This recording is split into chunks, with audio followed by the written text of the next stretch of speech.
In today's video, I'm going to teach you how to bake textures in Blender using the Cycles render engine. This method will ensure you can efficiently create detailed texture maps like color, roughness, and normals for your 3D models. To start, you need to prepare your scene by switching your render engine to Cycles because baking isn't supported by Eevee. This is a critical step before you can proceed with texture baking. Next, you'll need to set up image textures. For each texture map you want to bake, such as color, roughness, or normal maps, you'll create a new image texture node within the shader editor. Click the New button to generate a fresh image and make sure to give it a meaningful name that corresponds to the map you're dealing with. For example, my object color for color maps. Set your desired resolution like 2048 by 2048 pixels, which is a common resolution offering a good balance between detail and performance. With your image texture node selected in the shader editor, it's vital that your object is properly UV unwrapped. Proper UVs ensure your texture applies correctly to the object's surface, avoiding any distortions or mismapping.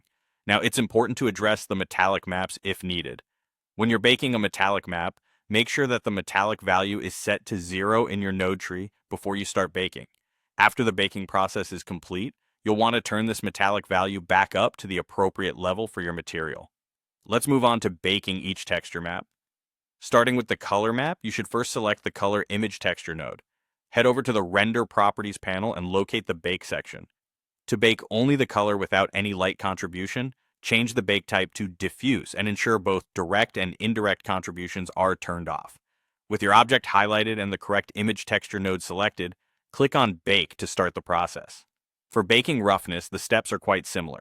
Select a new image texture node dedicated to roughness, set the bake type to roughness, and hit Bake.